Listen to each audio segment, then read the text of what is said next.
안녕하세요. 보험금 팔례방입니다.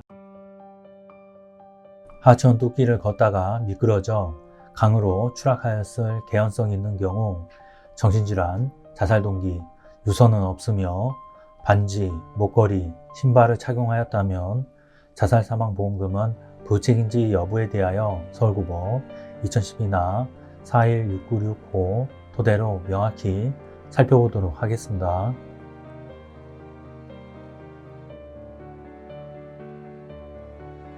기초사실 망인은 2011년 5월 30일 21시경 남편 피고 B와 다툰 후 가출하였다가 2011년 6월 9일 주거지에서 약 500m 떨어진 김포시 하천에서 낚시꾼에 의하여 이사체로 발견되었습니다. 망인에 대한 부검 결과 고도로 부패하여 단정하기는 어려우나 수중에 시체로 발견되었고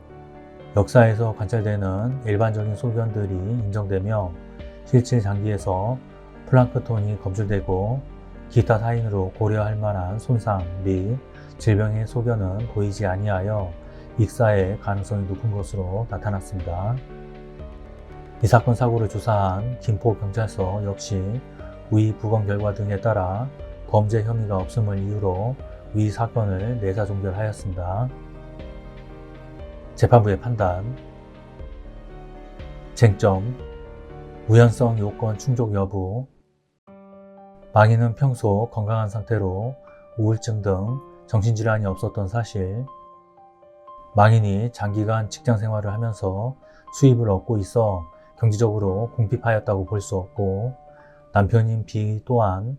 망인의 가출 2개월 전에 취직을 하여 망인 가족의 경제 상황이 호전되고 있었던 사실, 망인은 여동생 G와 우애가 깊어 자주 왕래하는 등 깊은 유대관계를 형성하고 있었고, 이 사건 사고가 가출 직후에 흥분 상태에서 발생하지 않은 것으로 보이는 정황이 있음에도 망인이 가출 전후 G 등 주변에 자살을 암시하는 말이나 행동을 하지도 않은 사실, 망인이 이 사건 사고 당시 옷뿐만 아니라 반지, 목걸이, 신발까지 모두 착용하고 있었던 사실, 망인이 익사체로 발견된 하천은 천변을 따라 산책로가 조성되어 있거나 뚝길이 있고 천변에 철제 펜스가 설치되어 있으나 곳곳에 시정되지 않은 출입문이 있어 평소 인근 주민들이 쉽게 출입문을 통하여 펜스 안쪽으로 들어가 산책을 하거나 낚시를 하러 오가는 장소로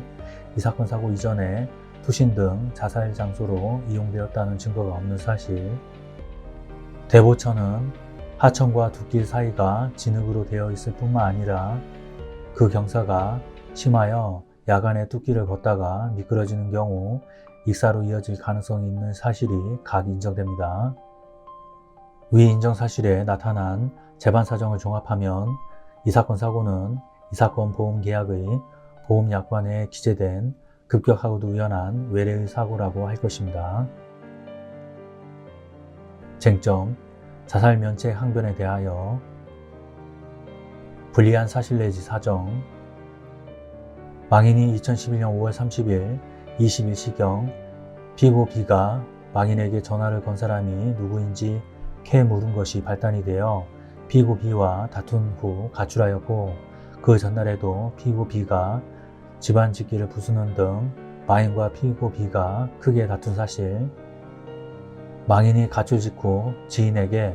전화로 피고 B와 싸웠다고 하면서 언니는 행복해 라고 말하였고, 회사 동료에게 전화로 월말 정리 등 회사의 개인 업무 처리를 부탁하였으며, 다른 지인에게 자신의 갯돈 50만원을 아들에게 주라고 부탁하는 문자 메시지를 발송한 사실은 각 인정됩니다. 유리한 사실 내지 사정, 그러나 위와 같은 사정만으로 망인이 자살을 하였다고 단정할 수 없고,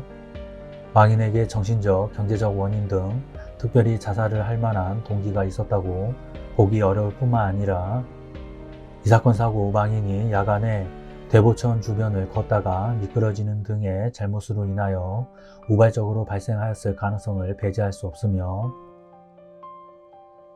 자살의 의사를 밝히는 유서가 발견되지 않은 점 등에 비추어 보면 망인의 사망 원인이 자살이 아닐 가능성에 대한 합리적 의심이 들지 않을 만큼 명백한 주의 정한 사실이 증명되었다고 볼 수 없습니다.